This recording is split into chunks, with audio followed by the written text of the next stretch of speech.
Hello बच्चों, क्या हाल चाल है। मेरा नाम है चंदन गनोत्रा एंड स्वागत है आज के सेशन में आप सभी का। बच्चों, आज हम करने वाले हैं magnetic effect of electric current. देखा जाए तो ये क्लास 10th की फिजिक्स का लास्ट चैप्टर है। ऑलरेडी चैनल पर बच्चों हमने light reflection and refraction, human ion, colourful world और इलेक्ट्रिसिटी के वन शॉट्स डाल दिए हैं। तो अभी तक आपने चेकआउट नहीं किए तो प्लीज कर लीजिए।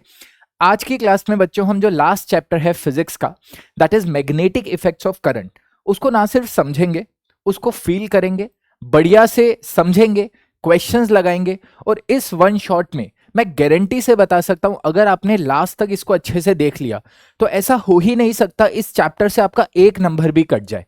बट इसके बाद भी अगर कुछ कसर बच जाती है तो हम और वीडियोस भी लाएंगे for NCERT exercise and further previous year questions numericals. ठीक है बच्चों, अब इस चैप्टर को स्टार्ट करने से पहले मैं एक मेजर सा प्री रिक्विजिट दे देता हूं, जो कि बहुत बच्चों को ना कंफ्यूजिंग लगता है। क्यों कंफ्यूजिंग लगता है? क्योंकि बच्चों ये जो चैप्टर है ना, ये चैप्टर बोर्ड्स में राइट काफी पोर्शंस इसके डिलीट कर दिए गए हैं। तो आज हम अपडेटेड सिलेबस के हिसाब से इस चैप्टर को पढ़ने वाले हैं, ठीक है। क्योंकि these one shots are intended for board exams, तो हम एक्स्ट्रा नहीं पढ़ने वाले। एक्स्ट्रा जो भी आएगा वो हम पढ़ाते रहेंगे, बट बोर्ड्स में जो अपडेटेड सिलेबस है उसके हिसाब से करने वाले हैं। गले में थोड़ा दर्द है बच्चों, तो बहुत तेज मैं नहीं बोल पाऊंगा, राइट। तो हाँ, तो शुरुआत करते हैं बच्चों।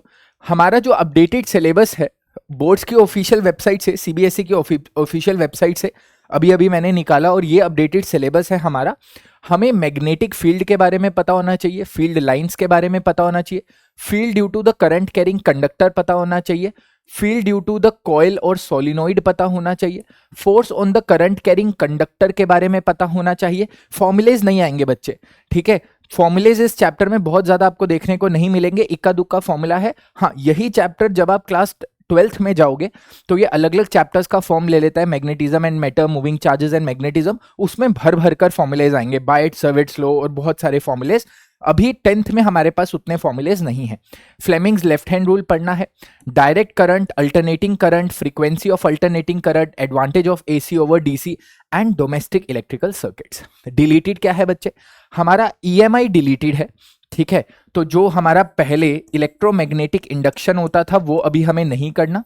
हमें मोटर और जनरेटर नहीं करना।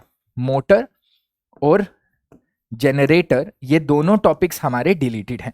मतलब कुल मिलाकर ये चीजें हमें नहीं करनी, बाकी सब करना है, ठीक है। चलो, without wasting any more time, let us now get start.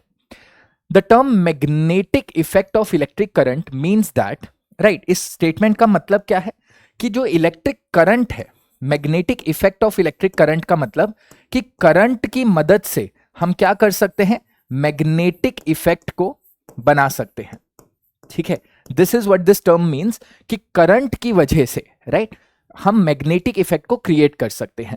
That electric current flowing in a wire produces the magnetic field around it, that is the current can produce magnetism. अब इससे पहले क्या होता था बच्चे? इससे पहले हमें पता था कि जो मैग्नेट है ना वो एक नेचुरली अकरिंग मटेरियल है, ठीक है। एक शिपहर्ड वाली स्टोरी आपने शायद 6th-7th क्लास में पढ़ रखी होगी। एक शिपहर्ड होता है, वो माउंटेन्स पर जाता है, अपनी शिप्स को चराने के लिए जाता है, उसके हाथ में एक डंडा होता है, डंडे के आगे कुछ आयरन का ऑब्जेक्ट लगा होता है, वैसे टक टक टक टक करके जाता है और एक पर्टिकुलर पत्थर पर वो डंडा चिपक जाता है, ठीक है। वो चिपकने लगता है, फिर उसको लगता है कि अरे डंडे के आगे तो आयरन था, ये आयरन कैसे चिपक रहा है। फिर पता लगता है कि अच्छा, ये कुछ ऐसे पत्थर होते हैं जो आयरन जैसे ऑब्जेक्ट्स, आयरन जैसे मटेरियल्स को अट्रैक्ट करते हैं, ठीक है बच्चों। और उन्हीं को हम मैग्नेट बोलते हैं। तो मैग्नेट क्या है? Magnet is an object with attracts the pieces of, खाली आयरन को ही नहीं, उनके एलॉयज को भी। तो आयरन हो गया, स्टील हो गया, और बाकी जो मेटल्स हैं, निकल एंड कोबाल्ट। ये चारों चीजें आपको मतलब एकदम से याद होनी चाहिए कि iron, nickel, steel, cobalt. Magnet ऐसा मटेरियल है जो इनको क्या करता है, अट्रैक्ट करता है। किसको? आयरन, निकल, स्टील और कोबाल्ट को। आपने नॉर्मल एक बार मैग्नेट देखी होगी बच्चों। नॉर्मल बार मैग्नेट कुछ इस तरह से दिखती है, एक उसका साउथ पोल होता है, एक उसका नॉर्थ पोल होता है, ठीक है। और a bar magnet is a long rectangular bar of uniform cross section which attracts the pieces of iron, nickel, steel and cobalt. अब जरूरी नहीं है बच्चों मैग्नेट आपको इसी शेप की मिलेगी, भांति भांति प्रकार की मैग्नेट होती है, ठीक है। जैसे यू शेप मैग्नेट भी होती है, उसको होर्सशू मैग्नेट बोलते हैं, उसका ये नॉर्थ हो जाता है, ये साउथ हो जाता है, ठीक है। एक रिंग शेप मैग्नेट भी होती है, ठीक है, इस तरह से। एक ऑब्वियसली ये बार मैग्नेट भी होती है सबसे कॉमन, ठीक है, इस तरह से। तो अलग अलग प्रकार की मैग्नेट की शेप्स होती है, दिस इज मोर कॉमन, ठीक है, बार मैग्नेट बहुत कॉमन है, right. The end of the freely suspended magnets which points towards the north direction is called the north pole of the magnet। अब हम किस पोल को नॉर्थ बोलते हैं? तो बेसिकली अगर आपने एक ऐसे मैग्नेट ले ली, ठीक है, और उसको एक धागे से आपने ऐसे बांध दिया कि अब ये रोटेट कर सकती है, अपनी मर्जी से कहीं पर भी रोटेट कर सकती है, तो जो पोल नॉर्थ की तरफ पॉइंट करेगा, जो पोल नॉर्थ की तरफ पॉइंट करेगा, उसको हम क्या बोलते हैं? North pole. North pole, please ध्यान रखना, ये जियोग्राफिक नॉर्थ की मैं बात कर रहा हूं। ये कौन सा है? Geographic north of earth, north of अर्थ, ठीक है। आगे चलकर पढ़ेंगे कि अर्थ खुद एक बड़ा सा मैग्नेट है, तभी ये पॉइंट कर रहा है। तो north pole of the magnet will point towards the geographic north of earth, right. और अब ये सोच कर देखो, ये अगर जियोग्राफिक नॉर्थ ऑफ अर्थ है तो अर्थ का मैग्नेटिक पोल कौन सा होगा? साउथ पोल होगा, ठीक है। बट आगे चलकर ये पढ़ेंगे, बट अभी के लिए बात समझ लो, आपके पास एक मैग्नेट है, राइट। मैग्नेट का जोन सा हिस्सा नॉर्थ की तरफ पॉइंट करता है उसको हम नॉर्थ पोल बोलते हैं, ऑब्वियसली दूसरा हमारा साउथ पोल बन जाएगा, ठीक है। The end freely suspended, right, towards the south direction, उसको साउथ पोल बोल देंगे। और इसी कॉन्सेप्ट पर बच्चों आपकी कंपास काम करती है। कंपास में आपने देख रखा होगा ना, एक होता है नॉर्थ, एक होता है साउथ, ठीक है। नॉर्थ क्या बताता है कि अर्थ का नॉर्थ पोल कहाँ है, साउथ क्या बताता है कि अर्थ का साउथ पोल कहाँ पर है। It has been found by experiments that the magnetic, हाँ, तो अब ये आपको पता होना चाहिए, मैग्नेट के केस में क्या होता है बच्चों, अगर आप नॉर्थ और नॉर्थ को एक साथ ले आओगे, सच दैट दो मैग्नेट्स के नॉर्थ और नॉर्थ एक साथ हैं, तो ये आपस में रिपेल करेंगे, दूर भागना चाहेंगे। इसी तरह से अगर आप दो मैग्नेट्स के साउथ और साउथ एक साथ ले आओगे, लाइक दिस, ठीक है, तो ये एक दूसरे को रिपेल करेंगे। तो इसको बोलते हैं like poles repel each other. जो लाइक पोल्स होते हैं वो एक दूसरे से दूर भागना चाहते हैं। और यही चीज बच्चों अगर मैं अनलाइक पोल के साथ करूं, कि अगर मेरे पास एक नॉर्थ है, ये साउथ है, और दूसरा साउथ है और नॉर्थ है, तो ये दूसरे की तरफ आना चाहेंगे, ठीक है। तो ये एक्सपेरिमेंटली फाउंड किया गया कि north and south will attract towards each other, whereas north north south south will sort of repel from each other, दूर भागेंगे, ठीक है। अब मैग्नेटिक फील्ड क्या होती है बच्चे? अगर ये हमारे पास एक बार मैग्नेट है, नॉर्थ और साउथ पोल है। अब मैंने बोला कि एक मैग्नेट कैसा मटेरियल है जो आयरन, निकल, स्टील, कोबाल्ट को अट्रैक्ट करता है। तो बेसिकली हम ये बोल सकते हैं कि इसके आसपास, ठीक है, इसके आसपास एक इमेजिनरी स्पेस है, ठीक है, एक स्पेस है इमेजिनरी इसके आसपास 3 डायमेंशन में, जिसमें हम इसकी मैग्नेटिक फील्ड को बेसिकली, जिसमें हम इसके मैग्नेटिक फोर्स को एक्सपीरियंस कर सकते हैं। तो इसी स्पेस को जो इस मैग्नेट के अराउंड है उसको मैग्नेटिक फील्ड बोला जाता है, ठीक है। बार मैग्नेट के लिए कुछ ऐसा दिखता है, ठीक है, बार मैग्नेट के लिए मैग्नेटिक फील्ड कुछ इस तरह से दिखता है, ठीक है। तो ये है क्या? स्पेस अराउंड अ मैग्नेट, और 3 डायमेंशन में होता है, ठीक है, स्पेस अराउंड अ मैग्नेट, जिसमें उसकी मैग्नेटिक फोर्स को एक्सपीरियंस किया जा सके। और कौन एक्सपीरियंस करेगा इसके मैग्नेटिक फोर्स को? आयरन, निकल, स्टील और cobalt. The magnetic field has both the magnitude as well as direction. तो मैग्नेटिक फील्ड कैसी क्वांटिटी हो गई बच्चों? 9th में आपने स्केलर वेक्टर के बारे में थोड़ा बहुत पढ़ रखा होगा, इट्स अ वेक्टर क्वांटिटी, ठीक है। वेक्टर क्वांटिटी होती है जिसके पास मैग्नीट्यूड भी है और डायरेक्शन भी है। डायरेक्शन क्या होता है? Direction of the magnetic field is the direction in which a north pole would move. तो मतलब बच्चे, अगर नॉर्थ पोल यहां पर बाहर भटक रहा है तो नॉर्थ से रिपेल होगा और साउथ की तरफ जाएगा, राइट। अब यहां पर एक चीज का ध्यान दो, हमने लिखा है hypothetical north pole would move. Hypothetical का मतलब क्या होता है बच्चे? मनगढ़ंत, ठीक है। अब हमने हाइपोथेटिकल वर्ड क्यों इस्तेमाल किया यहां पर?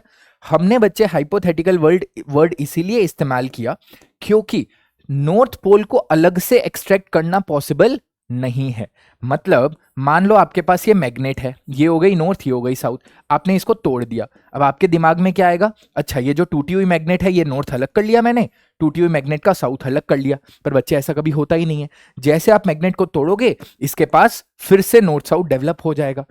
मतलब अगर आप ये तोड़ते ही रहोगे, लास्ट तक भी आप नॉर्थ पोल अलग नहीं कर पाओगे। तो डायरेक्शन को डिफाइन करने के लिए तभी हम हाइपोथेटिकल वर्ड का इस्तेमाल करते हैं कि हाइपोथेटिकली अगर एक नॉर्थ पोल बन जाता तो नॉर्थ को रिपेल करता, साउथ की तरफ आता। इंटरेस्टिंग बात यह है बच्चों, जो मैग्नेटिक फील्ड लाइन है, इस लाइन को, इमेजिनरी लाइन को मैग्नेटिक फील्ड लाइन बोलते हैं। ये क्लोज लूप की तरह काम करता है। तो मतलब हम बोल देंगे outside the magnet it travels from north to south, और inside the magnet it travels from south to north. ठीक है, it travels from south to north. Clear है बच्चे, आउटसाइड और इनसाइड की कहानी। ठीक है, the magnetic lines are the lines drawn in the magnetic field along which the north pole would move. जहां जहां नॉर्थ मूव करेगा वही हमारी मैग्नेटिक फील्ड लाइंस होंगी, या मैग्नेटिक लाइंस ऑफ फोर्स भी बोला जाता है। प्लीज रिमेंबर बच्चे, magnetic field lines are also known as magnetic lines of force. The magnetic field lines always begin from the north pole and end on the south pole. ठीक है, तो अगर suppose ये मेरे पास मैग्नेट है तो magnetic field lines north से निकलेंगी और साउथ की तरफ जाएंगी। ठीक है, कुछ इस तरह से नॉर्थ से निकलेंगी और साउथ की तरफ जाएंगी, और इनसाइड द मैग्नेट भी चलेंगी। ठीक है, अब मैग्नेटिक लाइंस को पता कैसे करेंगे? मैं बारी बारी ऐसे कर्व्ड से बना रहा हूं। मतलब बेसिकली क्या करेंगे बच्चों, हम ले लेंगे एक बार मैग्नेट। ठीक है, इस तरह से हमने एक बार मैग्नेट ले ली। ठीक है, जनरली बच्चों बार मैग्नेट जो रियल लाइफ में होती है ना, उसका रेड नॉर्थ होता है और ब्लू साउथ होता है। शायद यहां पर जो मैंने लिखा था ना वो उल्टा उल्टा हो गया था। ठीक है, एक बार मैं दिखा देता हूं। ठीक है, जनरली ना इसको उल्टा कर लो, ऐसे कंफ्यूजन हो जाएगा। ठीक है, जो रेड होता है बच्चों वो नॉर्थ होता है। जब आप मार्केट में लेने जाओगे तो रेड वाला would be the north, right, और ब्लू वाला वुड बी द साउथ। ठीक है, इसको कलर ही कर देते हैं। ठीक है, रेड वाला would be the north, north वाला रेड होता है, और जनरली ब्लू वाला साउथ होता है। ठीक है, इसमें उल्टा हो गया था, सॉरी फॉर दैट, राइट। तो अगर आप मार्केट से कोई एक मैग्नेट खरीदोगे तो इस तरह से आपको दिखेगा। ठीक है, red is the north and blue is the south. अब ध्यान देखो बच्चों, अब मैं क्या करता हूं, इस मैग्नेट के पास मैं आयरन फिलिंग्स को छिड़कता हूं। आयरन फिलिंग्स क्या होते हैं? छोटे छोटे जैसे आयरन का रेत, मतलब ऐसा समझ लो रेत जैसा मटेरियल जो आयरन से बना हुआ, आयरन के छोटे छोटे टुकड़े। ठीक है, तो आप देखोगे कि वो एक पैटर्न में अलाइन हो जाते हैं, कुछ ऐसे दिख रहा है बच्चे आपको ये pattern, right? They align themselves in this pattern. और अगर आप इस पैटर्न को बनाओगे अलग से, ठीक है, तो उन्हीं को हम बोलते हैं मैग्नेटिक फील्ड लाइंस। क्या बोलते हैं बच्चे? मैग्नेटिक फील्ड लाइंस या मैग्नेटिक लाइंस ऑफ फोर्स। ठीक है, अगर मैं बनाऊं तो ये कुछ इस तरह से बनता हुआ दिखेगा, कुछ इस तरह से। ठीक है, कुछ इस तरह से। अब बच्चे अगर आप ध्यान से देखो तो बहुत सारी जो मैग्नेटिक फील्ड हैं वो किनारों पर हैं। ठीक है, इसको बोला जाता है पोल्स ऑफ द मैग्नेट। और यहां पर मैग्नेटिक फील्ड स्ट्रेंथ बहुत ज्यादा होती है, तभी बहुत ज्यादा, ठीक है, आयरन पार्टिकल्स वहां पर चिपके हुए हैं। इसको बोला जाता है पोल्स ऑफ द मैग्नेट। और इसका डायरेक्शन क्या होगा बच्चे मैग्नेटिक फील्ड लाइंस का? नॉर्थ से निकलेंगी, नॉर्थ से बाहर की तरफ जाएंगी और साउथ की तरफ आएंगी। क्लियर है बच्चे? इस तरह से। And they are closed and continuous loops. ठीक है, इसको हम कंपास से भी कर सकते हैं। ठीक है, कंपास बेसिकली क्या होता है? यही जैसे मैंने बोला था ना, एक फ्रीली सस्पेंडेड बार मैग्नेट को ही कंपास बोलते हैं। ठीक है, जो हमें अर्थ का नॉर्थ साउथ डायरेक्शन बता करती है।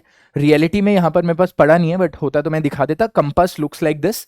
ठीक है, इस तरह से इस पर वो एक पतला सा बार मैग्नेट होता है, एक नॉर्थ होता है एक साउथ होता है, and that is basically free to rotate. ठीक है, वो ऐसे रोटेट कर सकता है इस प्लेन में।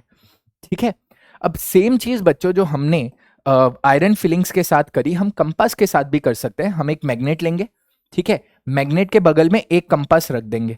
ठीक है, देखेंगे उसका नॉर्थ साउथ कहां पॉइंट कर रहा है। अब जहां पर बच्चे उसका एरो पॉइंट करेगा वहां पर जस्ट दूसरी कंपास रख देंगे, राइट? फिर नोट करेंगे, फिर नोट करेंगे। तो ऐसा करने से होगा क्या, हमारे पास एक इस तरह से पैटर्न क्रिएट हो जाएगा बच्चे। ठीक है, इस तरह से एक पैटर्न क्रिएट हो जाएगा, और ऐसे हम अलग अलग कंपास की पोजीशंस में कर सकते हैं। मेरा मानो तो ये वाला थोड़ा कॉम्प्लेक्स मेथड है, आयरन फिलिंग्स वाला थोड़ा आसान मेथड है, बट ये दोनों मेथड बच्चे आपको पता होने चाहिए। इससे हम मैग्नेटिक फील्ड लाइंस को विजुअलाइज कर सकते हैं। आगे बढ़ते हैं। मजा आ रहा है? समझ आ रहा है? किसी को कोई प्रॉब्लम? ठीक है, चलो। The magnetic field lines leave from the north pole and enters the south pole. ये कुछ कैरेक्टरिस्टिक्स हैं बच्चे जो आपसे पूछी जा सकती हैं कि right 4 characteristics of magnetic field lines. तो पहली कैरेक्टरिस्टिक्स क्या लिख देंगे? ये नॉर्थ से निकलती हैं, साउथ में जाती हैं। ठीक है, इनकी स्ट्रेंथ कहां सर पता लगती है? क्लोजनेस। अगर मैग्नेटिक फील्ड लाइंस ऐसी हैं तो मतलब यहां पर स्ट्रेंथ ज्यादा है। मैग्नेटिक फील्ड लाइंस दूर दूर हैं, वहां पर स्ट्रेंथ कम है। मतलब जितनी क्राउडेड मैग्नेटिक फील्ड लाइंस होंगी उतना ज्यादा मैग्नेटिक फील्ड का स्ट्रेंथ होगा। और ये बच्चों आपको इस एग्जांपल से पता भी लग सकता है। ठीक है, यहां पर अगर आप ध्यान से देखो, पोल्स पर मैग्नेटिक फील्ड स्ट्रेंथ बहुत ज्यादा है। ठीक है ना, पोल्स पर मैग्नेटिक फील्ड स्ट्रेंथ बच्चे बहुत ज्यादा है। ठीक है, magnetic field lines and the magnetic in all the planes, right? Reality में जो मैग्नेटिक फील्ड होगी बच्चों वो खाली 2 डायमेंशनल स्पेस में नहीं होगी, वो हर जगह होगी, इधर होगी, यहाँ से सामने की तरफ वाला प्लेन, पीछे की तरफ वाला प्लेन, राइट। ये 2 डायमेंशनल बोर्ड पे सही से दिखेगा नहीं, बट रियलिटी में ये चारों तरफ फैली हुई होंगी, ठीक है, right. The magnetic lines originate from the north and at the south, ठीक है, the come closer to another, right, they are widely separated, दूर से, do not intersect. Very very important, बहुत इंपॉर्टेंट है, ये अलग से भी पूछा जा सकता है। देखो बच्चे, होता क्या है, मान लो हमारे पास ये एक मैग्नेट है, ठीक है, this is the north pole and this is the south pole, ठीक है। अब ऐसा समझो, एक मैग्नेटिक फील्ड लाइंस मान लो ऐसी है और दूसरी मैग्नेटिक फील्ड लाइन मान लेते हैं कुछ ऐसी है, ठीक है, मान लेते हैं इंटरसेक्ट कर रही है। अब कंपास वाला एक्टिविटी याद रखो, कंपास हमारे को एक डायरेक्शन में पॉइंट करता था। अब यहां पर अगर मैं कंपास रखूं तो ब्लू वाला एरो बोलेगा कि कंपास इधर पॉइंट करनी चाहिए, ग्रीन वाला एरो बोलेगा कि पिंक वाला एरो बोलेगा कंपास उधर पॉइंट करनी चाहिए। अब भैया एक ही पॉइंट पर 2 डायरेक्शन में कंपास कैसे पॉइंट कर सकता है, ठीक है, तो मतलब मैग्नेटिक लाइंस ऑफ फोर्स कभी भी इंटरसेक्ट नहीं करेंगे, ठीक है, they will never intersect each other, ठीक है। अब बात करते हैं, अच्छा इसमें एक ये भी बात जान लीजिए बच्चों, अगर मैग्नेटिक फील्ड लाइंस कभी आपको ऐसे पैरेलल दिख जाए तो इसका मतलब ये होता है इक्वली सेपरेटेड पैरेलल लाइंस, पूछ लिया जाता है ये, अगर इक्वली सेपरेटेड पैरेलल लाइंस दिख जाए तो इसका मतलब होता है यूनिफॉर्म फील्ड, यूनिफॉर्म फील्ड, ठीक है। मैग्नेटिक फील्ड हमारी बच्चे क्या है, यूनिफॉर्म है। बढ़े आगे, ठीक है। अब बात करते हैं कि अर्थ की मैग्नेटिक फील्ड कैसे दिखती है। अर्थ की मैग्नेटिक फील्ड बच्चों कुछ ऐसे दिखती है, अगर आप ध्यान से देखो, it resembles very much that of a bar magnet, कि मतलब अर्थ के बीच में कोई बार मैग्नेट रख नहीं गई है, राइट, बट ऐसा रिजेंबल करती है, ठीक है, मैग्नेटिक फील्ड ऐसे रिजेंबल करती है। अब मैंने बोला कि कंपास का नॉर्थ इसके यहां पर टच कर, मतलब यहां पर पॉइंट करता है, जो कंपास वाली मैग्नेट है नॉर्थ यहां पर पॉइंट करता है, तो कायदे से एक बात बताओ, नॉर्थ किसको पॉइंट करेगा, साउथ की तरफ, तो मतलब ये अर्थ की मैग्नेट का साउथ पोल होना चाहिए, करेक्ट है बच्चे। तो अर्थ की मैग्नेट का साउथ पोल ये होगा, नॉर्थ पोल ये होगा, मतलब अर्थ का magnetic poles are opposite then the geographic poles, ठीक है। अब ये तो अर्थ का नॉर्थ पोल है ना, जियोग्राफिक नॉर्थ पोल है, ठीक है ना, तो इस तरह से ये बातें आपको पता होनी चाहिए, ठीक है। अब जो अर्थ का मैग्नेटिक एक्सिस है, राइट, वो जियोग्राफिकल एक्सिस से 15 डिग्री के इंक्लिनेशन पर है, राइट, लगभग, मतलब ये चेंज होता रहता है, बट अबाउट 15 डिग्री का इंक्लिनेशन है अर्थ का जो मैग्नेटिक एक्सिस है और जो जियोग्राफिकल एक्सिस है, ठीक है। जो नॉर्थ साउथ जियोग्राफिक वाला नॉर्थ साउथ है और जो नॉर्थ साउथ हमारा मैग्नेटिक वाला है, वो दोनों एक्सिस भी लगभग 10 से 15 डिग्री पर इंक्लाइंड है और वो चेंज होता रहता है, ठीक है।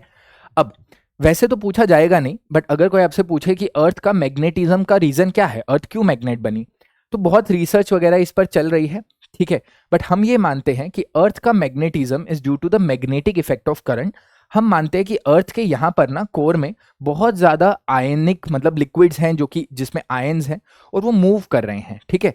The flowing liquid core at the centre, जिसके पास बेसिकली आयन्स हैं, और उसकी वजह से, एक मूवमेंट ऑफ आयन्स की वजह से एक करंट जनरेट होता है, और इस मूविंग करंट की वजह से एक मैग्नेटिज्म जनरेट होता है, जिसको हम इलेक्ट्रोमैग्नेटिज्म बोलते हैं, जो अभी हम पढ़ने भी वाले हैं इस चैप्टर में। बट अर्थ के मैग्नेटिक होने का रीजन क्या है, जो अर्थ के कोर के अंदर लिक्विड है, वो उसमें क्या है, चार्जेस हैं और वो चार्ज मूव कर रहे हैं, ठीक है, वो आयंस मूव कर रहे हैं। The magnetic effect of current was discovered by Oersted in 1820। The current flowing in the wire always gives rise to the magnetic field around it. अब देखो, माना यह जाता है कि ओरिस्टेड साहब एक एक्सपेरिमेंट कर रहे थे, और सिंपल सा एक्सपेरिमेंट कुछ ऐसे था, इन्होंने एक करंट के मतलब एक बैटरी लिया था, यहाँ पर एक वायर था, मान लेते हैं यहाँ पर एक स्विच लगा दिया था, राइट, और ऐसा माना जाता है कि बगल में एक कंपास पड़ी थी, ठीक है, there was a compass, right. अब इन्होंने देखा, ये जो कंपास थी, ठीक है, कुछ इस तरह से ऐसे ये कंपास थी। अब इन्होंने देखा कि ये कंपास का नॉर्थ साउथ हो गया मान लो। अब इन्होंने देखा कि जैसे ही मैंने करंट को किया स्विच ऑन, राइट, तो कंपास में एक डिफ्लेक्शन आ गई, there is a deflection in the compass. और जैसे ही मैंने करंट को किया उल्टा, ठीक है, मान लो बैटरी को उल्टा कर दिया, पहले बैटरी ऐसे थी, अब बैटरी को ऐसे लगा दिया, ये डिफ्लेक्शन भी उल्टी हो गई। इस एक्सपेरिमेंट से उनको एक चीज समझ आ गई, क्या समझ आ गया, कि ये जो मैग्नेटिक फील्ड बन रही है इस वायर के अराउंड, ये जो इस वायर के अराउंड एक मैग्नेटिक फील्ड बन रही है, वो हो ना हो इस करंट की वजह से बन रही है, ठीक है। तो इस एक्सपेरिमेंट से उन्होंने ये चीज प्रूव कर लिया that a current carrying wire, ये जो करंट कैरिंग वायर है, ठीक है, ये क्या कर रही है, अपनी चारों तरफ एक मैग्नेटिक फील्ड बना रही है। और ये बहुत ही मेजर डिस्कवरी थी, क्योंकि अभी तक हम ये मानते थे कि मैग्नेट को तो हम अर्थ से एक्सट्रैक्ट करेंगे, जैसे गोल्ड को कर रहे हैं, ये कर रहे हैं। अब हमने क्या किया, एक करंट कैरिंग कंडक्टर से भी एक मैग्नेट बना ली, और इसी मैग्नेट को बच्चों क्या बोला जाता है, इलेक्ट्रोमैग्नेट। इलेक्ट्रोमैग्नेट, इलेक्ट्रोमैग्नेटिज्म बोल दो। इलेक्ट्रोमैग्नेट बेसिकली सोलिनॉइड वाली होती है, थोड़ी ज्यादा बेटर शेप की, बट इलेक्ट्रोमैग्नेट का एकदम बेसिक मतलब क्या है कि एक मैग्नेट जो इलेक्ट्रिसिटी से बना दी गई है। ठीक है बच्चों, आगे बढ़ते हैं। The deflection of the compass needle by the current carrying wire in the above experiment shows that the electric current produces the magnetic field around it. Right? तो ओरिस्टेड ने 2-3 ऑब्जर्वेशंस देखे। उनका ऑब्जर्वेशन नंबर 1 था कि जैसे ही मैं करंट डाल रहा हूं वायर में, जैसे ही सर्किट ऑन होता है तो क्या होता है, डिफ्लेक्शन होती है। That was his observation number 1। Second, उन्होंने देखा कि अगर करंट के डायरेक्शन को रिवर्स किया, करंट को रिवर्स किया, ठीक है, तो क्या होगा, करंट को रिवर्स करने से डिफ्लेक्शन भी रिवर्स हो जाएगी। ठीक है, तो मतलब एक चीज उनको क्लियर हो गई कि कहीं ना कहीं यह डिफ्लेक्शन करंट की वजह से बन रहा है। ठीक है, आगे चलकर उन्होंने एक रूल भी मतलब हमने निकाला जिसको बोलते हैं स्नो रूल। ठीक है, जिसका बेसिकली रूल ये है कि अगर करंट हमारा साउथ से नॉर्थ जा रहा है तो डिफ्लेक्शन वेस्ट की तरफ होगी। ठीक है, करंट हमारा साउथ से नॉर्थ जा रहा है, करंट का डायरेक्शन, इलेक्ट्रिसिटी चैप्टर में आपने पढ़ रखा होगा, करंट का direction is the direction of positive charge. Current अगर साउथ से नॉर्थ जा रहा है तो डिफ्लेक्शन हमारी वेस्ट की तरफ होगी। ठीक है, और ये तो आपको पता ही है ना, नॉर्थ साउथ ईस्ट वेस्ट। ठीक है, अगर करंट बच्चे हमारा ऐसे जा रहा है साउथ की नॉर्थ, तो डिफ्लेक्शन कंपास की कहां होगी, हमारी वेस्ट की तरफ, इधर होगी, कंपास इधर डिफ्लेक्ट करेगा। ठीक है, इसको स्नो रूल भी बोला जाता है, right. Can be located due to magnetic effect using the floating compass, right. इस फ्लोटिंग कंपास से भी कर सकते हैं हम। चलो, एक स्ट्रेट करंट कैरिंग कंडक्टर के अराउंड मैग्नेटिक फील्ड कैसे बनेगी उसको देखते हैं। तो अभी तो ओरिस्टर ने एक सिंपल एक्सपेरिमेंट से बता दिया कि मैग्नेटिक फील्ड बनेगी। अब हम क्या करते हैं कि जो कंडक्टर है उसको अलग अलग शेप का लेते हैं। ठीक है, जैसे मान लेते हैं कि कंडक्टर को हमने स्ट्रेट वायर ले लिया, उसको हमने सर्कुलर लूप ले लिया, उसको हमने ऐसे हेलिकल जैसे स्प्रिंग होता है वैसा ले लिया, तो मैग्नेटिक फील्ड कैसे कैसे बनेगी। तो सबसे पहले बच्चों एक स्ट्रेट करंट कैरिंग कंडक्टर लेते हैं। मान लो ये एक स्ट्रेट करंट कैरिंग कंडक्टर है। ठीक है, स्ट्रेट करंट कैरिंग कंडक्टर को हम करंट सर्किट से मिला देते हैं। सर्किट कुछ इस तरह से बनेगा, मान लो। ठीक है, ये इस तरह से सर्किट के आगे आपने वो भी लगा दिया। ठीक है, और यहाँ पर मान लो आपने एक वेरिएबल रेजिस्टर लगा दिया और यहाँ पर एक एमीटर लगा दिया। एमीटर हमें क्या बताता है कि कितना करंट जा रहा है, और यहाँ पर आपने एक वेरिएबल रेजिस्टर लगा दिया जिससे मैं करंट को वेरी कर सकता हूँ। ठीक है, अब जैसे ही बच्चों आपने इसमें से करंट को ऑन किया, मतलब सर्किट को ऑन किया, तो इसके अंदर कुछ इस डायरेक्शन में करंट जाएगा। ठीक है, करंट हमेशा पॉजिटिव से नेगेटिव में जाता है, this is positive this is negative. ठीक है, तो इस डायरेक्शन में करंट जा रहा है। ठीक है, अब हमने क्या किया बच्चों, एक पेपर लिया। ठीक है, और पेपर को इसके थ्रू ऐसे बना दिया, मतलब सच दैट कि ये पेपर के थ्रू निकल रहा है। ठीक है, कुछ इस तरह से। ठीक है, ऐसे ये वायर पेपर के थ्रू निकल रही है। समझ आ गया, फील आ गया कि सर्किट ये कैसे बनेगा। अब हमने क्या किया बच्चों, वही मतलब वो लिया, आयरन फाइलिंग्स लिए, आयरन के टुकड़े लिए और यहाँ पर इनको प्लोट मतलब छिड़कना स्टार्ट किया। तो हमें दिखा कि आयरन फिलिंग्स ना अपने आप को इस पैटर्न में अलाइन कर रहे हैं। समझ आ गया बच्चे, इस पैटर्न में अलाइन कर रहे हैं। इसको अगर मैं ऊपर से देखूं, अगर इसको मैं ऊपर से देखूं, ये कुछ ऐसा दिखेगा, राइट। इस पैटर्न को बोला जाता है बच्चे कॉन्सेंट्रिक सर्कल्स। क्या बोला जाता है, कॉन्सेंट्रिक सर्कल, सर्कल जिनका एक कॉमन सेंटर है।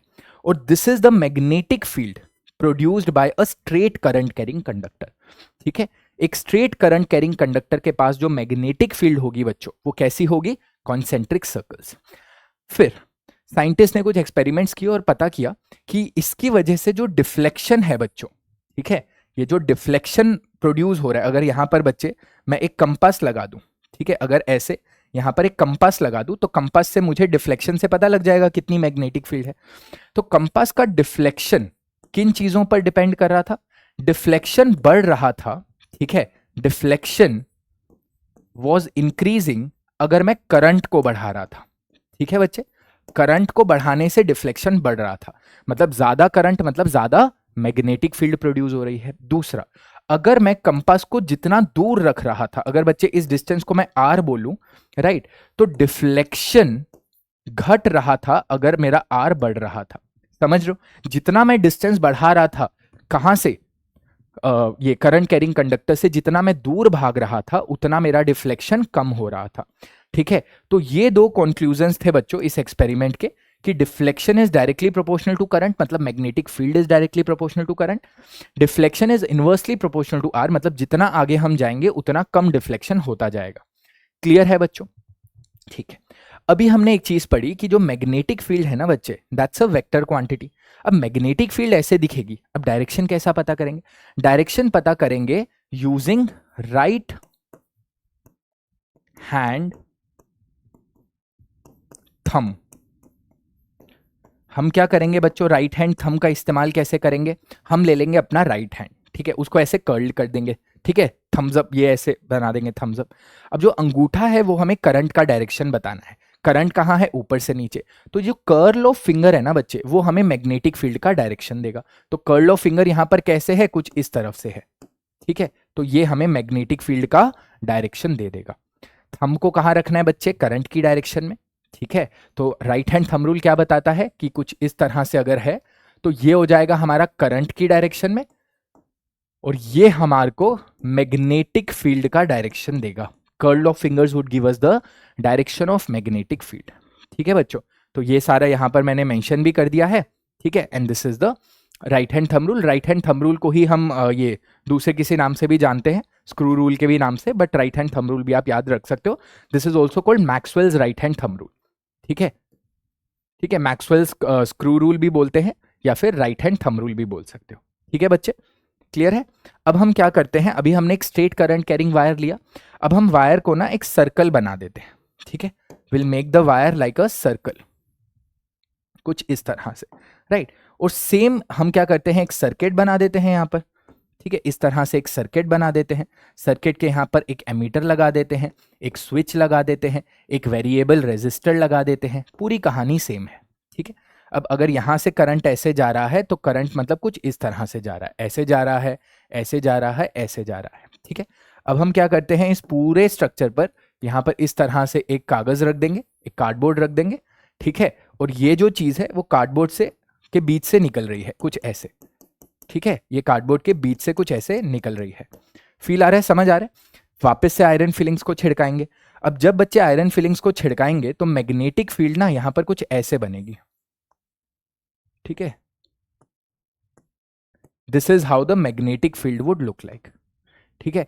अगर एकदम वायर के पास की बात करो तो वापस कॉन्सेंट्रिक सर्कल्स है, बट अगर बच्चे मैं इस चीज को ऊपर से देखूं तो मुझे ना ये कुछ ऐसा दिखेगा पैटर्न, समझ आ गया? इस तरह से कुछ पैटर्न दिखेगा अगर मैं ऊपर से देखने की कोशिश करूं, राइट। वापस इसके अंदर भी वही रूल लगा देंगे बच्चों, कौन सा, राइट हैंड थंब रूल। हम क्या करेंगे, करंट अगर ऐसे जा रहा है तो मैग्नेटिक फील्ड का डायरेक्शन कुछ ऐसे हो जाएगा, ठीक है, इधर की तरफ, राइट। सेम यहां पर अगर लगाएंगे तो ये अंगूठा नीचे हो जाएगा, मैग्नेटिक फील्ड का डायरेक्शन इधर हो जाएगा। क्लियर हो गया बच्चों? That is the direction of magnetic field, right. अब इसको ना थोड़ा 2 डायमेंशनल में सोचने का मतलब वो करो, सोचो, ठीक है। चलो, अब इसके क्या वो थे, अगर यहाँ पर बच्चे हम एक कंपास को रख देते हैं, कंपास को रख देते हैं तो कंपास का डिफ्लेक्शन किस पर डिपेंड करता है? डिफ्लेक्शन बढ़ता था अगर हम करंट को बढ़ाते थे, ठीक है, as the current increases the deflection also increases, ठीक है। फिर देखा हमने बच्चों, डिफ्लेक्शन घटता था अगर रेडियस बढ़ता था, मतलब जितना बड़ा आप इस लूप को करोगे, बड़ा करोगे, उतना डिफ्लेक्शन घट जाएगा। एक और चीज भी यहां से निकल कर आती थी, क्या, कि डिफ्लेक्शन बढ़ता था अगर नंबर ऑफ टर्न्स बढ़ते थे, ठीक है। अगर आप नंबर ऑफ टर्न्स को बढ़ाओगे, मतलब ये एक टर्न है, ये दूसरा टर्न, मतलब अगर आपने जितने नंबर ऑफ टर्न्स को बच्चे बढ़ाते गए, ये 1 2 3 4 ऐसे जितने नंबर ऑफ टर्न्स को बढ़ाते गए उतना डिफ्लेक्शन बढ़ता जाएगा, ठीक है, उतना डिफ्लेक्शन बढ़ता जाएगा। तो ये बच्चे 3 ऑब्जर्वेशंस थे on a current carrying loop, ठीक है बच्चे। राइट। डायरेक्शन भी, ये पूरा चीजें डायग्राम मैंने आपको अलग से बता दी हैं। ठीक है, अब बच्चे आ जाता है हमारा सोलिनॉइड वाला। ठीक है, सोलिनॉइड करेंगे और सोलिनॉइड के बाद क्लोक फेज रूल समझेंगे। सोलिनॉइड क्या है बच्चों? सोलिनॉइड क्या है, इसी को, ये जो सर्कुलर है ना, इसको अगर आप ऐसे बना दो, इस तरह से, ठीक है, ऐसे, राइट। अगर आपने एक ऐसा स्ट्रक्चर बना दिया, ठीक है, यहां से अब आप करंट पास कर रहे हो, वापस सेम चीज आप लगा सकते हो, एक वेरिएबल ये लगा सकते हो, एमीटर लगा सकते हो, स्विच लगा सकते हो, इस तरह से। जैसे ही आपने ये किया, राइट, सच दैट कि करंट एक फेज से जा रहा है, ठीक है, इधर ये पीछे हो गया, ठीक है, एक चीज पीछे हो जाएगी ना बच्चे, कुछ इस तरह से, ठीक है, ये चीज पीछे हो जाएगी ऐसे, ठीक है, इस तरह से, ऐसे इसके अंदर से करंट जा रहा है। ठीक है, अब करंट कैसे जा रहा होगा? करंट कुछ ऐसे जा रहा है, यहां से करंट जा रहा है, यहां से जा रहा है, ऐसे जाते हुए, फिर यहां से, फिर यहां से, ठीक है, ऐसे ऐसे ऐसे जाते हुए यहां से, फिर यहां से वापस आके इधर आ रहा है। ठीक है, अब इसमें बच्चे अगर मैं मैग्नेटिक फील्ड लाइंस बनाऊं, तो इसकी मैग्नेटिक फील्ड लाइंस कुछ ऐसे बनती हैं।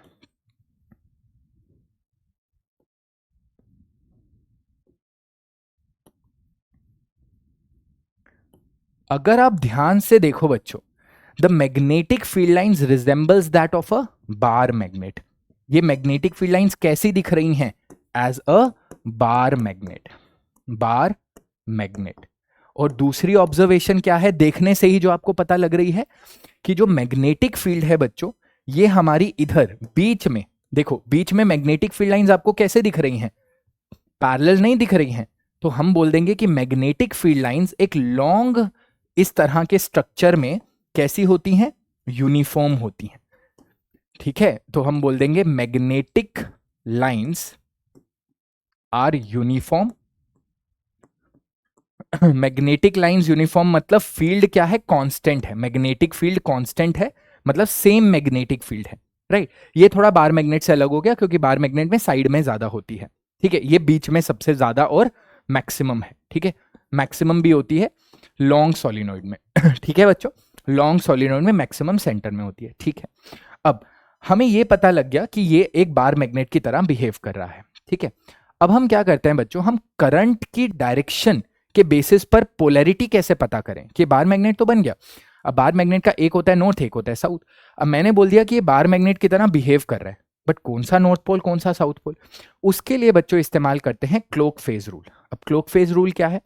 क्लोक फेज रूल ये बोलता है कि अगर सपोज यहां से कुछ इस तरह से करंट जा रहा है, मान लेते हैं बच्चों ये स्क्रीन के सामने वाला हिस्सा है और ये स्क्रीन के पीछे वाला हिस्सा है, ठीक है, मतलब ये कुछ इस तरह से पड़ा है, ठीक है।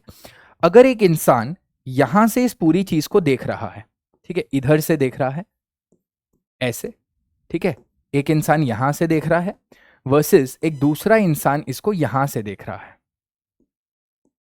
ठीक है। अब देखो, इसको लगेगा कि करंट ऐसे जा रहा है, इसको मैं क्या बोलूंगा बच्चों? What is this called? Clockwise. इसको लगेगा कि क्लॉकवाइज करंट जा रहा है, और इसको लगेगा सेम करंट एंटी क्लॉकवाइज जा रहा है। कैसे जा रहा है? एंटी, CLOCK, एंटी क्लॉकवाइज जा रहा है, ठीक है। अब क्लॉक फेज रूल क्या बोलता है बच्चे? अगर करंट क्लॉकवाइज जा रहा है तो that becomes the south pole, मतलब ये साउथ पोल बन जाएगा, और करंट एंटी क्लॉकवाइज जा रहा है तो that becomes the north pole, ठीक है बच्चे। यही रूल अब यहां पर लगाते हैं, ठीक है। अब यहां पर इंसान को क्या दिखेगा? करंट क्लॉकवाइज, तो this becomes the south pole, and यहां पर दिखेगा current anticlockwise, this becomes the north pole. दूसरा भी एक रूल है आसान, वो क्या है? कर्ल कर लो अपने फिंगर्स को करंट की डायरेक्शन में, अंगूठा आपको नॉर्थ पोल दे जाएगा। समझ आ गया बच्चे? अंगूठा नॉर्थ पोल दे जाएगा। तो जो आसान लगे वो कर सकते हैं। क्लॉक फेज रूल से हमें क्या पता लग जाता है? डायरेक्शन पता लग जाती है। अब ये जो पूरी चीज हमने बनाई बच्चे, इसको क्या बोला जाता है? Solenoid, solenoid. So this entire structure, ये जो अभी हमने बनाया, इसको सोलिनॉइड के नाम से जाना जाता है, मार्केट में सोलिनॉइड के नाम से मिलता है, ठीक है। इस तरह से समझ आ गया बच्चे? सोलिनॉइड का डेफिनेशन भी आपको पता होना चाहिए। A solenoid is a long coil containing a large number of close turns of insulated copper wire. Insulated क्यों है? क्योंकि मैं चाहता हूं कि करंट कुछ ऐसे इस तरह से फैले, राइट। अगर ये इंसुलेटेड ना होती तो करंट सीधा भी चला जाता ना, शॉर्ट सर्किट होकर, ठीक है। मैं चाहता हूं कि ऐसे घूम घूम कर जाए, ठीक है बच्चों। इसकी मैग्नेटिक फील्ड बार मैग्नेट से रिजेंबल करती है। अब इसके जो ऑब्जर्वेशंस हैं वो ये हैं कि द नंबर ऑफ टर्न्स, जितने ज्यादा नंबर ऑफ टर्न्स होंगे उतना ज्यादा डिफ्लेक्शन होगा, मैग्नेटिज्म होगा, right. The strength of the current larger the current, जितना ज्यादा करंट पास करोगे उतना ज्यादा मैग्नेटिक फील्ड प्रोड्यूस होगा, right. It also depends upon the nature of the core material. क्या मतलब है इस चीज का, nature of the core material? अगर बच्चे ये जो सोलिनॉइड है, ये सोलिनॉइड है, ठीक है, इस सोलिनॉइड में मैं क्या करता हूं, इसके कोर में मतलब इसके इनसाइड में अगर मान लो मैं इस तरह से एक आयरन नेल को रख देता हूं, ठीक है बच्चे, आयरन नेल को रख देता हूं। अब आयरन नेल एक सॉफ्ट मैग्नेटिक मटेरियल है। सॉफ्ट मैग्नेटिक मटेरियल का क्या मतलब है बच्चे? सॉफ्ट मैग्नेटिक मटेरियल का मतलब ऐसे मटेरियल जो खुद मैग्नेट बनना चाहते हैं, इनको फेरोमैग्नेटिक मटेरियल भी बोलते हैं, जो खुद मैग्नेट बनना चाहते हैं। अब क्या होगा, जैसे इसके अंदर मैग्नेटिज्म डेवलप होगा ये खुद भी एक मैग्नेट बन जाएगा, जिससे क्या होगा, जो सोलिनॉइड है वो और बेटर मैग्नेट बन जाएगा। इस अरेंजमेंट को इलेक्ट्रोमैग्नेट बोलते हैं, ठीक है। अगर सोलिनॉइड को आपने एक सॉफ्ट आयरन कोर पे रैप कर दिया तो that is called the electromagnet. Electromagnet में हम सॉफ्ट मैग्नेटिक मटेरियल का यूज करते हैं, क्योंकि सॉफ्ट मैग्नेटिक मटेरियल ऐसे मैग्नेटिक मटेरियल होते हैं जो इजीली मैग्नेटाइज हो जाते हैं और इजीली डीमैग्नेटाइज हो जाते हैं। जैसे इसके अंदर से करंट को करोगे टाटा बाय बाय, ये भी मैग्नेटिज्म को लूज कर जाएगा। फिर एक मटेरियल होते हैं जिनको बोलते हैं hard magnetic material. Hard magnetic material, hard magnetic material का मतलब एग्जांपल होता है बच्चे स्टील, और इसका एग्जांपल होता है आयरन, ठीक है, सॉफ्ट आयरन, राइट। तो यहां पर हम सॉफ्ट आयरन का इस्तेमाल करते हैं क्योंकि हमें इलेक्ट्रोमैग्नेट बनानी है। स्टील में क्या होता है, एक बार आपने उसको मैग्नेट बना दिया, पहली बात तो बहुत दिक्कत है उसको बनाने में, एक बार बना दिया, अब वो करंट ऑफ भी कर दो तब भी मैग्नेट रहेगा, ये तो पर्पज ही डिफीट हो गया। हम तो चाहते हैं कि भैया इलेक्ट्रोमैग्नेट मतलब टक करके इलेक्ट्रोमैग्नेट बन जाए, टक करके इलेक्ट्रोमैग्नेट ना बन जाए, ठीक है। तो समझ आ गया, ठीक है, चलो, राइट। हाँ, steel is used for making the core of the electromagnet. The steel does not lose all the magnetism when current is stopped and becomes a permanent magnet. तो ये स्लाइड बच्चे एक बार फिर से पढ़ लेना, ठीक है। इसमें मैंने अभी जो लास्ट 2-3 मिनट में बताया है ना with respect to iron, soft iron and steel, वो यहाँ पर मेंशन्ड है, ठीक है, राइट। नंबर ऑफ टर्न्स पर डिपेंड करता है, वही सारी चीजें, ठीक है। तो ये हो जाएगा बच्चों, लाइक मतलब यू शेप मैग्नेट से भी बना सकते हैं, इस तरह से भी हम इलेक्ट्रोमैग्नेट को बना सकते हैं, ठीक है। तो ये डिफरेंसेस बच्चों आपसे पूछे जा सकते हैं बार मैग्नेट और इलेक्ट्रोमैग्नेट में। बार मैग्नेट क्या होता है, it's a permanent magnet. Electromagnet एक टेम्परेरी मैग्नेट है, करंट को स्विच ऑन किया मैग्नेट बन गया, स्विच ऑफ किया मैग्नेट नहीं बन गया, ठीक है। Permanent magnet produces a comparatively weak force of attraction, और ये बहुत ज्यादा मैग्नेटिक फोर्स बना सकता है। करंट बढ़ा दिया, सॉफ्ट आयरन बढ़िया कर दिया, इसके अंदर नंबर ऑफ टर्न्स बढ़ा दिए, तो मैग्नेटिज्म हम बढ़ा सकते हैं। इसको मैग्नेटिक फील्ड को इसको चेंज नहीं कर सकते, इसको बिल्कुल चेंज कर सकते हैं। अभी अभी बताया था ना, ये सारी चीजों को चेंज करते रहेंगे तो चेंज हो जाएगा। इसके नॉर्थ साउथ को फ्लिप नहीं कर सकते, इसकी पोलैरिटी को फ्लिप कर सकते हैं, करंट को उल्टा कर दो, ठीक है। जैसे करंट को उल्टा करोगे इसकी पोलैरिटी भी उल्टी हो जाएगी, राइट। अब यूनिफॉर्म मैग्नेटिक फील्ड कैसे दिखेगी बच्चों, कुछ इस तरह से, ठीक है। This is how the uniform magnetic field would look like, equally spaced parallel lines, equally spaced parallel lines, ठीक है। अब बच्चों ह्यूमन बींग्स के अंदर भी मैग्नेटिज्म होता है, काहे, क्योंकि हमारे जो अंदर फ्लूइड्स हैं उसके अंदर भी चार्जेस हैं, वो मूव कर रहे हैं तो मैग्नेटिज्म प्रोड्यूस कर रहे हैं, करंट बना रहे हैं। अब हमारी बॉडी में 2 ऑर्गन्स हैं, that is heart and brain, जिसमें रिलेटिवली ज्यादा मैग्नेटिज्म प्रोड्यूस होता है, जिसको हम यूज कर सकते हैं। सारे पार्ट्स में होता है बट उतना ज्यादा नहीं होता, और इसी यूज से हम जो मशीन्स होती हैं जिसको बोलते हैं मैग्नेटिक रेजोनेंस इमेजिंग, इससे हम क्या कर सकते हैं, हार्ट और ब्रेन की स्कैनिंग कर सकते हैं, ठीक है। तो ये हमारा ह्यूमन बींग्स के अंदर मैग्नेटिज्म का यूज है, ठीक है। नेक्स्ट टॉपिक बच्चे जो आता है हमारा, that is the force on the current carrying conductor placed in the magnetic field. कितना टाइम हो गया, ठीक है। मैं बहुत ज्यादा भगाना भी नहीं चाहता, but at the very same time, क्योंकि बहुत ज्यादा बड़ा चैप्टर नहीं है, मैं चाहता हूं आपका टाइम भी सेव हो, तो 1 घंटे के अंदर अंदर इसको पूरे को अच्छे से रिवाइज भी कर ले, और जिसने एक बार भी नहीं पढ़ रखा उसको भी समझ आ जाए, ठीक है। मजा आ रहा है ना, चलो, ठीक है। चलो, अगर मजा आ रहा है तो कमेंट सेक्शन में प्लीज बताना मुझे, ठीक है। कमेंट करोगे तो मुझे पता लगेगा, I read each and every comment, तो मुझे फिर पता लगेगा कि बच्चे कैसे, क्या क्या बच्चों को और चाहिए, ठीक है। Force on a current carrying conductor, इसके लिए एक्स्ट्रा स्लाइड दी है मैंने, हाँ, ठीक है।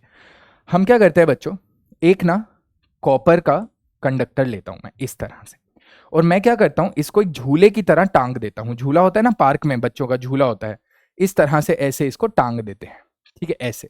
सच दैट ये झूल सकता है, इधर उधर झूल सकता है। ठीक है, वापस वही सेम स्ट्रक्चर लगा देते हैं, यहाँ पर एक वो लगा देते हैं, एक वेरिएबल रेजिस्टर लगा देते हैं, एक एमीटर लगा देते हैं और एक इस तरह से ये लगा देते हैं। ठीक है, करंट कैसे जा रहा है, कुछ इस तरह से जा रहा है। ठीक है, करंट कुछ इस तरह से जा रहा है। अब बच्चों इस अरेंजमेंट में, ठीक है, और ये किसके बना हुआ है, ये कॉपर का बना हुआ है, मतलब इसके आसपास मैग्नेट लाओगे तो इसको फर्क नहीं पड़ेगा। Copper is not a magnetic material, iron nickel steel cobalt are magnetic material. याद रखना, कुछ बच्चों को कंफ्यूजन होता है कि सर सारे मेटल्स ही मैग्नेटिक है। नहीं भैया, आयरन निकल स्टील कोबाल्ट और उनके एलॉयज। अब हम क्या करते हैं बच्चों, इसके बगल में मैं एक ना बड़ी सी मैग्नेट ले आता हूं, ठीक है, जिसको हम बोलते हैं horse shoe magnet, like this. ठीक है, अब हॉर्स शू मैग्नेट का एक नॉर्थ पोल है, एक साउथ पोल है। ठीक है, मान लेते हैं हॉर्स शू मैग्नेट का ये वाला नॉर्थ पोल है और ये वाला साउथ पोल है। अब हमें पता है मैग्नेटिक फील्ड कहां से कहां जाती है, नॉर्थ से साउथ जाती है। तो यहां पर मैग्नेटिक फील्ड ऊपर से नीचे की तरफ जा रही है, लाइक दिस। ठीक है, अच्छा, और ये कैसा है, ये अंदर की तरफ जा रहा है। ठीक है, 2 डायमेंशन में बनाया, थोड़ा कंफ्यूजिंग लगेगा, बट ये अंदर की तरफ जा रहा है, राइट। इसको सामने से देखोगे ना तो खाली एक डॉट दिखेगा येलो कलर का, क्योंकि अंदर की तरफ जा रहा है। कैसे समझाऊं, कैसे समझाऊं, जैसे ये है, ये ऐसे अंदर की तरफ जा रहा है। ठीक है, अंदर की तरफ बना ऐसे दिया, बट एक्चुअली अंदर की तरफ जा रहा है। ठीक है, अब देखो, अब लॉजिकली सोच कर देखो, लॉजिकली सोच कर देखो, ये है एक एक्सटर्नल मैग्नेटिक फील्ड, ठीक है, और ये है एक कॉपर वायर, बट जो खुद जिसके अंदर से करंट जा रहा है। करंट कैरिंग कॉपर वायर क्या है, एक मैग्नेट है। तो क्या भैया इन दो मैग्नेट्स में इंटरेक्शन नहीं होगा? दो बर्तन जहां पड़े होते हैं तो खड़कते हैं, ठीक है, दो मैग्नेट जहां पर पड़ी होंगी या तो अट्रैक्ट होंगी, रिपेल होंगी, मतलब एक फोर्स लगेगा। सही बात है कि नहीं भैया, एक फोर्स लगेगा। उसी फोर्स की वजह से ये झूलना स्टार्ट कर देगी, या ये इधर जाएगी या उधर जाएगी। तो इसी को बोलते हैं force on a current carrying conductor. ध्यान से सुनो, फोर्स, इसी को बोलते हैं force on a current carrying conductor in magnetic field. ठीक है, इन एक्सटर्नल मैग्नेटिक फील्ड। अगर यहां से आप एक्सटर्नल मैग्नेटिक फील्ड अगर हटा दोगे तो भी फोर्स नहीं पैदा होगा, और अगर आप ये करंट हटा दोगे तब भी फोर्स पैदा नहीं होगा। ठीक है, अब ये फोर्स का डायरेक्शन क्या होगा, ये फोर्स का डायरेक्शन क्या होगा? इस फोर्स के डायरेक्शन को दिया था फ्लेमिंग्स लेफ्ट हैंड ने, मतलब फ्लेमिंग्स ने दिया था। Rule is called Fleming's left hand rule. Fleming's left hand rule. ठीक है, this is what is called Fleming's left hand rule. क्या है फ्लेमिंग्स लेफ्ट हैंड रूल? हम अपना लेफ्ट हैंड उठाएंगे और लेफ्ट हैंड की ये तीनों फिंगर्स, कौन सी, थंब, इंडेक्स फिंगर और द सेंटर फिंगर, ठीक है, इन तीनों फिंगर्स को इस तरह से म्यूचुअली परपेंडिकुलर खोल लेंगे। ठीक है, क्या बना दिया मैंने, ठीक है, ये ऐसे, ये ऐसे, ये ऐसे, ऐसे। ठीक है, ये हाथ थोड़ा अजीब सा बन रहा है। ये थंब हो गया, ये इंडेक्स फिंगर हो गया, ये सेंटर फिंगर हो गया, लाइक दिस, ये हाथ है मान लो। ठीक है, बहुत वियर्ड सा बन गया बट ऐसे, ठीक है, सच दैट ये हो गया हमारा थंब। ठीक है, ये हो जाएगी हमारी इंडेक्स फिंगर, ठीक है, और ये हो जाएगी हमारी सेंटर फिंगर, ठीक है, या फिर मिडिल फिंगर, ठीक है, जो हमारी मिडिल वाली फिंगर है। ठीक है, ठीक है, अब क्या है बच्चों, अगर हम अपनी तीन फिंगर्स को इस तरह से म्यूचुअली परपेंडिकुलर करेंगे, ध्यान से देखो, ऐसे म्यूचुअली परपेंडिकुलर लगाएंगे, राइट, सच दैट अगर ये थंब हमें देगा फोर्स का डायरेक्शन, ये देगा मैग्नेटिक फील्ड का डायरेक्शन, और ये देगा करंट का डायरेक्शन। कैसे याद रखेंगे बच्चों? Father mother child, force for father, M for magnetic field mother, C for child current. ठीक है, अब अगर आप अपनी इंडेक्स और मिडल फिंगर को कुछ इस तरह से अरेंज करो कि एक फिंगर हमारे को मैग्नेटिक फील्ड की डायरेक्शन में पॉइंट कर रही है और एक करंट की डायरेक्शन में, तो अंगूठा हमें फोर्स का डायरेक्शन देगा। जैसे इधर देखो, father mother child, force magnetic field current. Magnetic field कहाँ है बच्चों? ऊपर से नीचे। ठीक है, अब मैग्नेटिक फील्ड को ना चेंज करते हुए करंट की डायरेक्शन में अलाइन करो। करंट कहाँ है? अंदर की तरफ, तो ऐसे। समझ आ गया बच्चे? करंट अंदर की तरफ, तो अंगूठा कहां पॉइंट कर रहा है? अंगूठा पॉइंट कर रहा है इस डायरेक्शन में। ध्यान से देखो, ठीक है, तो अंगूठा is pointing in this direction, तो मतलब जो फोर्स लगेगा वो इधर लगेगा। क्लियर हो गया बच्चे? The force would be pointing in this direction. अब इसमें ना कई बार ना ये पूछ लिया जाता है, जैसे इसमें थोड़ा और कॉम्प्लिकेटेड करने के लिए सारे यहाँ पर लिख रखे हैं, ये पूछ लिया जाता है कि ना अभी करंट कैरिंग कंडक्टर में जो करंट मूव कर रहा है वो करंट ना कर कर इलेक्ट्रॉन मूव कर रहा है। तो भैया अगर इलेक्ट्रॉन इधर मूव कर रहा है तो याद रखना करंट इधर मूव करेगा, करंट इधर मूव करेगा। और जनरली इसमें ना ऐसा बोल दिया जाता है एक प्रोटॉन इधर मूव कर रहा है, तो भैया जिस डायरेक्शन में प्रोटॉन मूव कर रहा है उसी डायरेक्शन में करंट होता है। और एक दूसरा भी पार्टिकल दे दिया जाता है कई बार, जिसको बोलते हैं अल्फा पार्टिकल। अल्फा पार्टिकल एक पॉजिटिव पार्टिकल होता है, आगे चलकर पढ़ोगे हीलियम के न्यूक्लियस पर जो चार्ज होता है उससे रिजेंबल करता है। तो अल्फा पार्टिकल अगर इधर जा रहा है तो करंट भी इधर जाएगा, ठीक है, ऐसा। और अगर ऐसा कुछ आ गया कि बीटा पार्टिकल है तो याद रखना बीटा पार्टिकल नेगेटिव होता है, तो अगर बीटा पार्टिकल इधर जा रहा है तो करंट इधर जाएगा, ठीक है। ये अधिकतर बच्चे नहीं पढ़ते और बोर्ड्स में कई बार ऐसा घुमा फिरा के क्वेश्चन आ जाता है तो घबरा जाते हैं, याद रखना, right. Alpha particle positive particle है, बीटा पार्टिकल नेगेटिव पार्टिकल है, दैट्स इट, ठीक है। अच्छा, और एक भी और याद रख लो, राइट, अगर इतना कर ही लिया तो गामा पार्टिकल अनचार्ज होता है,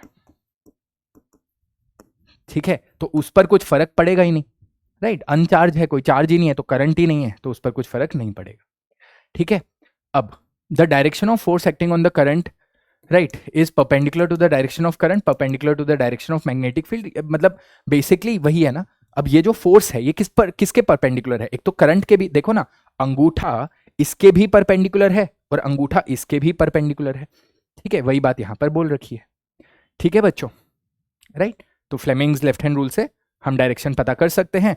फ्लेमिंग्स लेफ्ट हैंड रूल लिखने के लिए भी आ सकता है और कॉम्प्लिकेटेड भी बन सकता है, ठीक है। कॉम्प्लिकेटेड मतलब ऐसे क्वेश्चन बन सकते हैं, ऐसे एक एग्जांपल करते हैं यहाँ पर।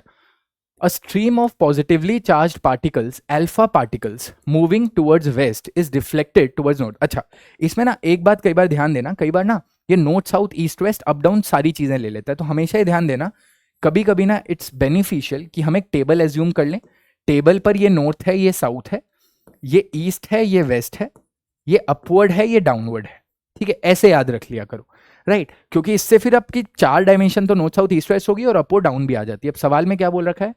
अ stream of positively charge particles alpha particles is moving towards west is deflected towards north, right, by this. अच्छा, अल्फा पार्टिकल्स हैं जो कि कहां जा रहे हैं? Moving towards west, alpha particles हमारे वेस्ट की तरफ जा रहे हैं, लाइक दिस।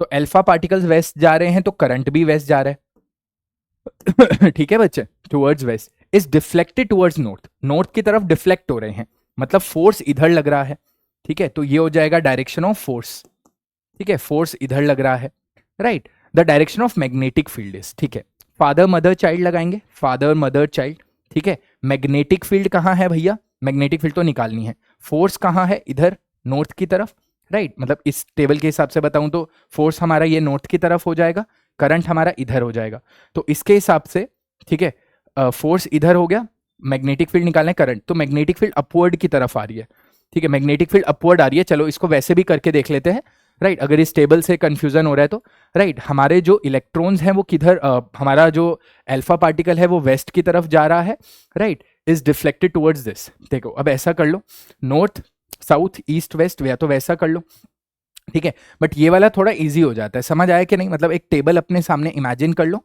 नॉर्थ साउथ, मतलब समझ लो, ये नॉर्थ हो जाएगा, ये साउथ, ये ईस्ट हो जाएगा, ये वेस्ट हो जाएगा, ठीक है। तो फादर मदर चाइल्ड, यहां पर हमें क्या दे रखा है? करंट कहाँ मूव कर रहा है? टुवर्ड्स वेस्ट, तो father mother child current west की तरफ है, करंट वेस्ट की तरफ है, राइट, और जो वो लग रहा है, ठीक है, is deflected towards the north, right, इस तरफ से, तो अपवर्ड आ जाएगा आंसर। क्लियर है बच्चों? इस तरह से you have to solve these questions, ठीक है। Think you are sitting in the chamber with your back on the one wall, electron beam moving horizontally from the back to the front wall is deflected by the strong magnetic field to your right। देखो electron पीछे से आगे की तरफ आ रहे हैं, तो मतलब करंट ऐसे आ रहा है, मेरी तरफ आ रहा है, तो फादर मदर चाइल्ड करंट मेरी तरफ से आ रहा है, ठीक है, मेरी तरफ आ रहा है, राइट, और ये क्या हो रहा है? That is deflected by strong magnetic field to your right side, तो ये मेरे आगे की तरफ से आ रहा है और राइट साइड पर डिफ्लेक्शन हो गया, तो यहां पर मैग्नेटिक फील्ड क्या हो जाएगी? डाउनवर्ड्स, ठीक है ना, डाउनवर्ड्स। समझो, इलेक्ट्रॉन यहां से आगे की तरफ जा रहे हैं तो करंट आगे की मेरी तरफ आगे से मेरी तरफ आ रहा है, ठीक है, तो करंट आगे से मेरी तरफ आ रहा है, ठीक है, कहाँ डिफ्लेक्ट हुए, राइट की तरफ, इधर, राइट, तो ये ऊपर नीचे हो जाएगा ना अब, ठीक है, जो मैग्नेटिक फील्ड हो जाएगी वो डाउनवर्ड्स हो जाएगी। नेक्स्ट थिंग दैट बच्चे हमें जो करनी है that is about the direct current and alternating current, और अगर ये फ्लेमिंग्स लेफ्ट हैंड रूल पे कंफ्यूजन है तो इस पर मैं थोड़ी एक 3 डायमेंशन में कोई वीडियो बनाकर भी शेयर कर दूंगा आफ्टर दिस वीडियो, ठीक है। डायरेक्ट और एसी करंट क्या होता है बच्चे? डायरेक्ट करंट होता है कि अगर मैं सपोज करंट और टाइम का ग्राफ बनाऊं लाइक दिस, ठीक है, करंट और टाइम का ग्राफ बनाऊं सच दैट ये पॉजिटिव ये नेगेटिव, ठीक है, पॉजिटिव मतलब एक डायरेक्शन को सिंबलाइज कर रहा है, नेगेटिव मतलब उल्टी डायरेक्शन को, ये पॉजिटिव ये नेगेटिव। डायरेक्ट करंट में क्या होता है बच्चे, जो करंट होता है ना वो ऐसे जाता है, ठीक है, it's called a direct current, मतलब करंट डायरेक्शन चेंज नहीं कर रहा, ठीक है, इसको बोलते हैं कांस्टेंट डायरेक्ट करंट, ऐसा भी हो सकता है बच्चों, it's a variable direct current, मतलब ये इसको टाइम, ठीक है, मतलब थोड़ा वैसे समझ लो तो ये इसको पार नहीं करेगा, ठीक है, करंट इसको पार नहीं करेगा, पॉजिटिव में ही रहेगा, राइट। अल्टरनेटिंग करंट होता है कुछ इस तरह से, ठीक है, this is called an alternating current, current जो अपनी डायरेक्शन को अल्टर कर रहा है, positive negative positive negative positive negative, उसको बोलते हैं अल्टरनेटिंग करंट। अब क्योंकि ये फ्लिप कर रहा है तो इससे एक एसोसिएटेड वर्ड होता है फ्रीक्वेंसी, राइट। फ्रीक्वेंसी जनरली हम कब यूज करते हैं, कभी भी कोई चीज ऐसे चेंज होती है, जैसे साउंड वेव चेंज हो रही है, ठीक है, ऊपर नीचे ऐसे ऐसे वाइब्रेट कर रही है, तो ये भी एक तरह से ऐसे वाइब्रेट ही कर रहा है, ऊपर नीचे ऊपर नीचे ऊपर नीचे, ठीक है। तो जो एक ही डायरेक्शन में जा रहा है, मतलब पॉजिटिव में ही जा रहा है, एक ही डायरेक्शन में जा रहा है, दैट्स अ डायरेक्ट करंट। जो फ्लिप कर रहा है डायरेक्शन को, पहले इधर जा रहा है फिर इधर जा रहा है, इधर जा रहा है इधर जा रहा है, ठीक है, उसको अल्टरनेटिंग करंट बोलते हैं, राइट। करंट रिवर्स कर रहा है अपनी डायरेक्शन, उसको अल्टरनेटिंग करंट बोलते हैं। अब देखो बच्चे, जो अल्टरनेटिंग करंट होता है इंडिया में, ठीक है, इंडिया में हमारे घर जो करंट आता है, इसको थोड़ा ध्यान से समझ लो, लगभग लास्ट पोर्शन ही है, ठीक है, हमारे घर में जो करंट आता है बच्चों, द अल्टरनेटिंग करंट, जो हमारे घर में एसी करंट आता है, ठीक है, और उसका जो फ्रीक्वेंसी होता है, फ्रीक्वेंसी वो होता है 50 हर्ट्ज, और फ्रीक्वेंसी क्या होता है, नंबर ऑफ साइकिल्स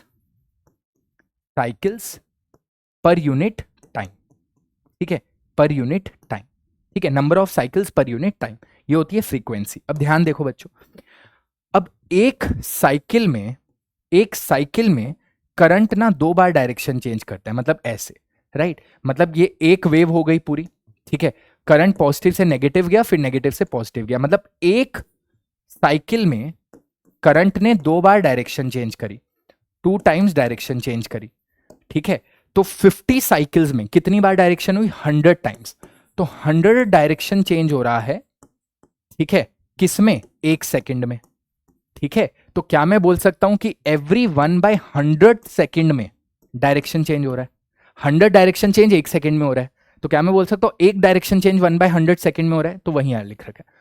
तो इंडिया में जो हमारा अल्टरनेटिंग करंट आता है उसका फ्रीक्वेंसी कितना है बच्चे, 50 हर्ट्ज, और वो 1 सेकंड में कितनी बार डायरेक्शन चेंज कर रहा है, 100 बार डायरेक्शन चेंज कर रहा है, ठीक है, ये कहानी आपको पता होनी चाहिए, ठीक है। अब हमारे घरों में एसी करंट क्यों आता है, why AC current, why not DC current, ठीक है, पहले आपको यह पता होना चाहिए डीसी करंट किस में होता है, बैटरीज में, सेल्स में डीसी करंट होता है, जो पावर स्टेशन से इलेक्ट्रिसिटी आती है वो एसी करंट होता है। अब इसका रीजन तो बच्चों बहुत इलेबोरेट है, ठीक है, बट आप इतना याद रख लीजिए कि जो हमारे घरों में बिजली आती है वो कहाँ से आती है, डैम्स, पावर स्टेशंस, बड़े बड़े जो टावर्स होते हैं यहाँ से आ रही है, ठीक है, डैम्स, पावर स्टेशंस यहाँ से आ रही है, और हमारा घर है थाउजेंड्स ऑफ किलोमीटर अवे, तो अगर इसमें सिंपल ऐसे बिजली आएगी ना तो बहुत ज़्यादा हीट लॉस होता है, बहुत ज़्यादा हीट लॉस होता है। अब उस हीट लॉस को अवॉइड करने के लिए, आपने पढ़ रखा है ना, मतलब इलेक्ट्रिसिटी चैप्टर में joules law of heating I²RT, तो उसको अवॉइड करने के लिए यहाँ पर ट्रांसफॉर्मर्स लगाए जाते हैं। क्या लगाए जाते हैं, ट्रांसफॉर्मर्स, घर के पीछे बोलते हैं ना कई बार ट्रांसफॉर्मर फूक गया, बड़े बड़े जो डब्बे होते हैं, तो ये ट्रांसफॉर्मर्स का काम क्या होता है बच्चे, ट्रांसफॉर्मर का काम होता है कि वोल्टेज को कभी बढ़ाना कभी घटाना, ठीक है, उसकी डिटेल में नहीं जाएंगे, सिलेबस में नहीं है, तो इतना याद रख लीजिए कि अल्टरनेटिंग करंट से जो हमारे घरों में बिजली आती है उस सॉरी जो बिजली आती है उससे हम वेस्टेज को क्या कर सकते हैं, रिड्यूस कर सकते हैं, ठीक है, मतलब हीट वेस्टेज को, जो पावर वेस्टेज, वो जो हमारा जो हमारा हीट से वेस्टेज हो रही है एनर्जी, उसको रोक सकते हैं हम, ठीक है। इसीलिए हम एसी करते हैं। It can be transmitted over long distances without much loss of electrical energy. ये लाइन आपको पता होनी चाहिए। बहुत डिटेल में बच्चों ये अभी आपको नहीं समझ आएगा क्योंकि आपको ट्रांसफॉर्मर्स का वर्किंग नहीं पता, और ट्रांसफॉर्मर का वर्किंग अभी मैं बता नहीं सकता क्योंकि मतलब ट्रांसफॉर्मर के वर्किंग के लिए ना आपको इलेक्ट्रोमैग्नेटिक इंडक्शन पता होना चाहिए जो सिलेबस से बाहर का है, ठीक है। ठीक है, it is brought to the homes by thick copper wires, aluminiums, ठीक है, बड़े बड़े ये। तो हमारे घरों में जो बिजली आती है वो कॉपर वायर से आती है। कई बार ये पूछ लिया जाता है कि कॉपर वायर से क्यों आती है, क्योंकि कॉपर वायर का रेजिस्टिविटी क्या है, कम के ज्यादा, कम है, ठीक है, कम है, right. It's a good conductor, very good conductor, और चीप भी आता है। कोई बोले सिल्वर ही लगा दो, सिल्वर का तो बेस्ट होता है कंडक्टर, बट वो महंगा आता है, right. From the electrical pole situated in our street, two insulated wire, live and neutral, come to our house, right? One of these is called the live wire, right? And it is high potential 220, whereas the other is this. There's a potential difference. तो हमारे घरों में बच्चे जो बिजली आती है वो दो तारों से आती है, एक होती है लाइव वायर, एक होती है neutral wire.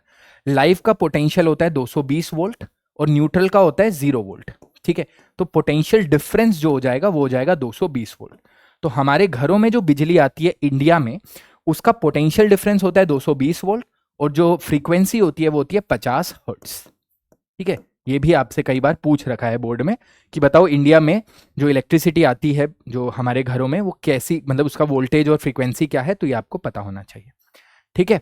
Usually there are two separate circuits, the lighting circuit. अब हमारे घरों में ना दो तरह के सर्किट होते हैं। बिजली का बोर्ड है हमारा, तो इससे दो सर्किट्स निकलते हैं। एक निकलता है 5 एम्पियर का और एक निकलता है 15 एम्पियर का। आपने अभी कभी अगर गर्मियों में एसी लगवाया हो घर में, तो इलेक्ट्रीशियन आता है, बोलता है कि नहीं ये वाले स्विच बोर्ड से एसी नहीं चल सकता, दूसरी मोटी वाली तार चाहिए। तो मतलब हमारे घरों में ना दो सर्किट्स चल रहे होते हैं। एक होता है 15 एम्पियर का जिसके अंदर वैसे डिवाइसेस लगते हैं, एसी, गीजर, हीटर, ये सब, और एक होता है 5 एम्पियर का जिसमें बाकी सब डिवाइसेस चल रहे होते हैं, ठीक है, राइट। अब ये सारे के सारे जो हमारे घरों में बिजली के वो आते हैं, जो सर्किट्स वगैरह हैं, वो पैरेलल में कनेक्ट किए जाते हैं। अब पैरेलल में क्यों कनेक्ट किए जाते हैं, इसका एक सिंपल सा रीजन आप ये नोट कर लो। ऐसे मल्टीपल रीजंस हैं, समझा देता हूँ। मान लो ये आपने अलग अलग डिवाइसेस लगा रखे हैं, ठीक है, अलग अलग डिवाइसेस लगा रखे हैं। पैरेलल का बेनिफिट क्या होता है? नंबर 1 बेनिफिट ये होता है कि आप क्या करते हो कि अगर वन सर्किट फेल्स, अगर एक सर्किट फेल हो गया तो अदर्स वर्क।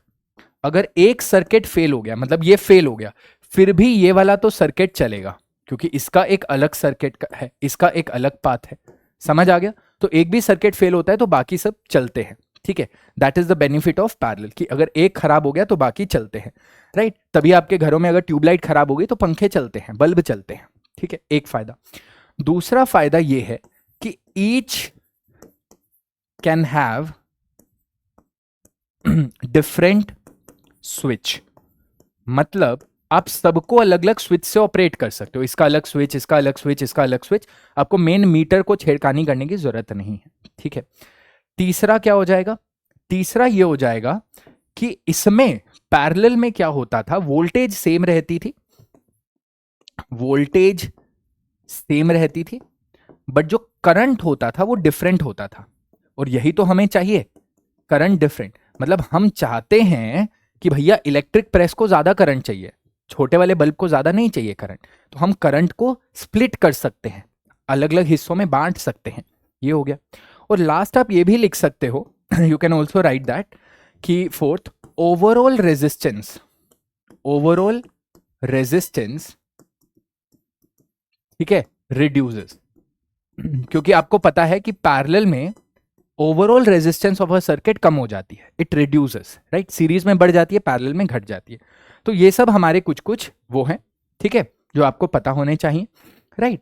अब जो हमारे घर बिजली आती है, राइट, लाइव, न्यूट्रल और इसके वायर्स के ऊपर एक प्लास्टिक के ऑब्वियसली इंसुलेशन होती है ताकि आपस में कनेक्ट ना हो जाए। तो इसमें हम क्या करते हैं, तो जो ब्लैक वायर होती है, ठीक है, ब्लैक को यहां पर कैसे रिप्रेजेंट करें, ये तो ऐसे, ये तो ब्लैक और ब्लैक ही हो जाएगा, बट जो ब्लैक, इसको मैं ऐसे कर देता हूं, ये ऐसे समझ लो, ठीक है। बस होने वाला है 10 मिनट, 5-10 मिनट और, ठीक है, हाँ। तो ये 3 कलर्स की हमारी घरों में बिजली की वायर्स होती हैं, ठीक है। एक होती है हमारी ब्लैक कलर की वायर, ठीक है, एक होती है हमारी रेड कलर की वायर, और एक होती है हमारी ग्रीन कलर की वायर, ठीक है। जो ब्लैक कलर की वायर होती है बच्चे, ठीक है, दैट इज विच कलर, मतलब इसको भी अलग से ही लिख लो यहाँ पे, हाँ, ठीक है। जो ब्लैक होता है having the red plastic covering is the live, तो जो रेड वाली है वो लाइव वायर है, ठीक है। और जो हमारी ब्लैक है वो कौन सी है, न्यूट्रल है, ठीक है। न्यूट्रल का 0 पोटेंशियल डिफरेंस है, इसका मतलब 0 पोटेंशियल है, इसका 220 है। और ग्रीन वाली को बोलते हैं अर्थ वायर। अब अर्थ वायर का अपना अलग ही सिग्निफिकेंस है। क्या सिग्निफिकेंस है, आपने जैसे ये स्विच बोर्ड्स वगैरह के ये देख रखे होंगे, मतलब चार्जर्स में तो जनरली 2 ही होते हैं, बट जनरली 3 पिन्स होती हैं, राइट। चार्जर मतलब 3 पिन्स होती हैं, तो उसमें जो एक पिन होती है ऊपर वाली, उसमें क्या होता है, उसको हम अर्थ पिन बोलते हैं। उसका काम क्या होता है, मान लो, राइट, आप क्या कर रहे हो, आप ना इलेक्ट्रिक प्रेस से आयनिंग कर रहे हो, ठीक है। आप मतलब यहाँ पर खड़े हो, ठीक है, आप यहाँ पर खड़े हो, ठीक है, और आप क्या कर रहे हो, मान लो हीटर या कुछ इलेक्ट्रिक अप्लायंस को टच करके आप खड़े हो, ठीक है। और ये इलेक्ट्रिक वायर, ये जो इलेक्ट्रिकल अप्लायंस है, ठीक है, इस पे मान लो ऐसे बिजली आ रही है, ठीक है, यहाँ से इस पर ऐसे बिजली आ रही है, राइट, लाइव और न्यूट्रल वायर की मदद से, ठीक है। अब ह्यूमन बॉडी ना, it's not the best conductor but it is still a conductor. तो होता क्या है, मान लो यहाँ पर हल्का सा चार्ज लीक हुआ, तो वो क्या होगा, वो हमारी बॉडी के थ्रू अर्थ में चला जाएगा, और जैसी हमारी बॉडी के थ्रू चार्ज जाएगा, हमें क्या लग जाएगा, हमें शॉक लग जाएगा, ठीक है, हमें शॉक लग जाएगा। अब ये जो शॉक है, इसको अवॉइड करने के लिए हमें क्या करना है बच्चे, हमें क्या करना है, यहां से एक सीधा एक वायर निकालेंगे जो सीधा अर्थ तक चली जाएगी। तो मतलब अब ये जो एक्स्ट्रा चार्ज था, ये हमारी बॉडी से ना होकर इस वायर के थ्रू अर्थ में चला जाएगा, ठीक है, और इसी को बोला जाता है अर्थिंग।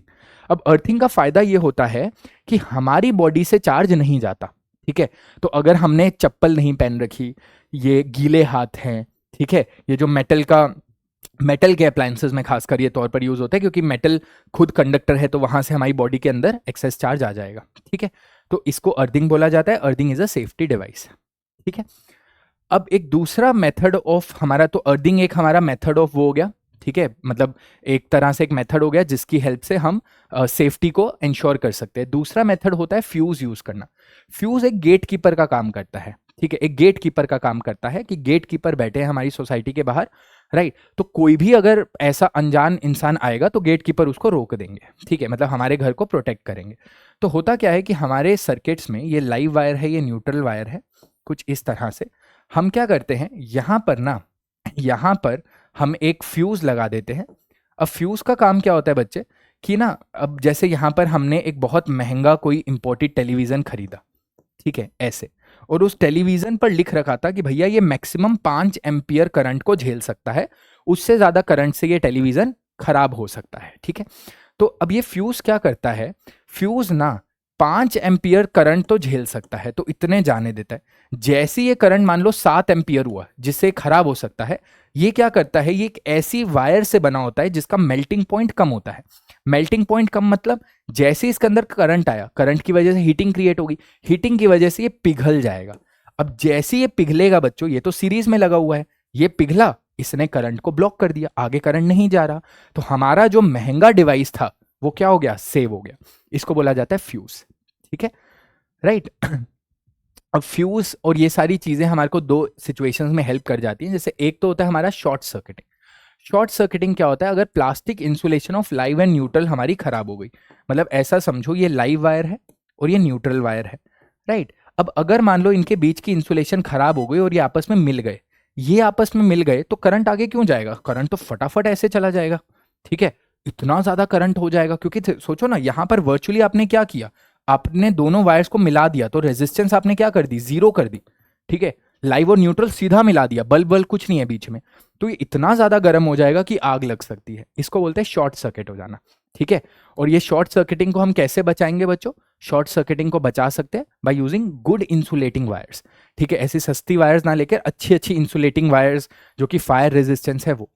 ओवरलोडिंग क्या होता है, कभी आपने देखा होगा हमारे घरों में शादियों वादियों में एक ही प्लग पर बहुत सारे डिवाइसेस लगा दिए जाते हैं, एक एक्सटेंशन लगा देते हैं, राइट, और उस एक्सटेंशन से एक ही प्लग से डीजे भी चल रहा है, एसी भी चल रहा है, कूलर भी चल रहा है, फैन भी चल रहा है, सब चल रहा है। अब ये क्या है, मैंने बताया हमारे घरों में 2 सर्किट्स, एक 5 एम्पियर 15 एम्पियर। मान लो 15 एम्पियर में भी उसकी लिमिट है 15 एम्पियर, आपने उससे खींच लिया मान लो 50 एम्पियर, तो क्या होगा, वायर वो हो जाएगी, पिघल जाएगी, खराब हो जाएगी। ठीक है, तो ओवरलोडिंग में क्या होता है, बहुत सारे अप्लायंसेस अगर हम लगा देते हैं सिंगल सॉकेट से, तो इतना ज्यादा करंट आने लगता है एक वायर में जिसके लिए वो डिजाइंड ही नहीं है, तो वो पिघल जाएगी, खराब हो जाएगी, राइट, और उसकी वजह से बेसिकली आग भी लग सकती है। ठीक है, और फ्यूज जो मैंने बताया था थोड़ा डिस्कनेक्ट हो गया, फ्यूज तब इस्तेमाल किया जाता है जब वोल्टेज जो आ रही है वो अनस्टेबल आ रही है, कभी बढ़ रही है कभी घट रही है, तो हम फ्यूज लगा देते हैं, रियलिटी में कुछ ऐसा दिखता है, राइट। फ्यूज बना किससे होता है, thin tin plated copper wire having low melted point, right. Tin का प्लेट इसलिए, टिन से प्लेटिंग इसलिए कर देते हैं ताकि उसका हम मेल्टिंग पॉइंट कम कर सके, तो टिन प्लेटेड कॉपर वायर होती है जिसका मेल्टिंग पॉइंट कम होता है। मेल्टिंग पॉइंट कम होने की वजह से क्या होता है, जो प्रेस्क्राइब्ड वैल्यू है उससे ज्यादा अगर करंट आए तो पिघल जाता है। बट अब ये जो फ्यूज है ना बच्चों, ये आप मनपसंद से नहीं लगा सकते कि अरे कोई सा भी लगा दिया, उसकी रेटिंग्स होती है। अगर मैं बोलूं कि 5 एम्पियर का फ्यूज, तो 5 एम्पियर का फ्यूज मतलब कि 5 एम्पियर तक करंट झेल सकता है, उसके ऊपर करंट को क्या कर देगा, मतलब ये मेल्ट हो जाएगा। ठीक है, तो अलग अलग रेटिंग होते हैं फ्यूज के, उसी के हिसाब से हमें सर्किट बनाना होता है। Works on the heating effect of current, is connected in series, और इसको सीरीज में कनेक्ट किया जाता है ताकि खुद मेल्ट हो जाए तो पूरा का पूरा सर्किट सेव किया जा सके। Is usually made from tin plated copper wire of low melting point, right, easily हो सकता है, प्योर नहीं कर सकते because it has high melting point, तो टिन से इसलिए उसको प्लेट करना पड़ता है, उस पर लेयर लगानी पड़ती है ताकि उसका मेल्टिंग पॉइंट कम हो जाए। ठीक है, उसका थिकनेस प्रॉपर होना चाहिए, depends upon the maximum current, मतलब ऐसा नहीं कि कोई सा भी फ्यूज हम जैसा मैंने बोला लगा सकते हैं, उसका एक प्रॉपर थिकनेस वगैरह होना चाहिए। आजकल क्या होता है बच्चों, फ्यूज में ना, फ्यूज मेल्ट हो गया तो आपको किसी इलेक्ट्रिशियन को बुलाना पड़ेगा, फिर से फ्यूज वायर लगानी पड़ेगी। आजकल उसके सब्सटीट्यूट में एमसीबीज होती हैं जिसको बोला जाता है मिनिएचर सर्किट ब्रेकर्स, ये थोड़े अलग मेथड पर काम करती हैं, इसके अंदर आपका इलेक्ट्रोमैग्नेटिज्म आ जाता है, राइट। अब इसमें क्या होता है, जैसी एक्सेस सर्किट में से करंट आ गया तो ये ट्रिप कर जाती है, मतलब ये ऑफ कर देती है पूरे सर्किट को, फिर आप वो फॉल्टी अप्लायंस को हटा दो, फिर स्विच ऑन कर दो। ठीक है, तो ये बहुत इजी है, आजकल फ्लैट्स में घरों में ये यूज होती हैं।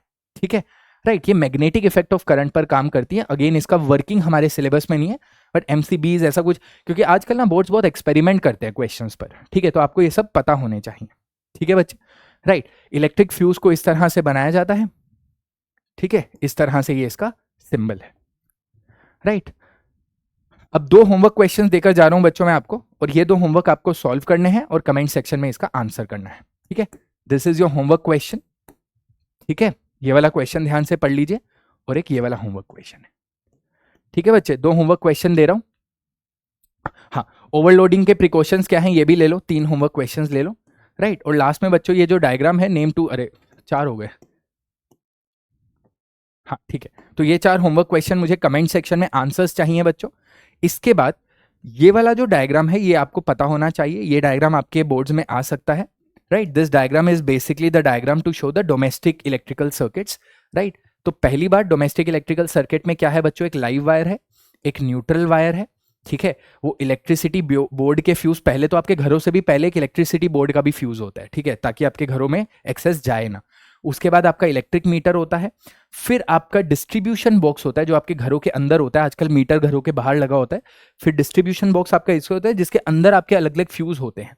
फिर यहां से बच्चों आप देख रहे हो कि सारे के सारे अप्लायंसेस पैरेलल में कनेक्ट किए जाते हैं, ठीक है।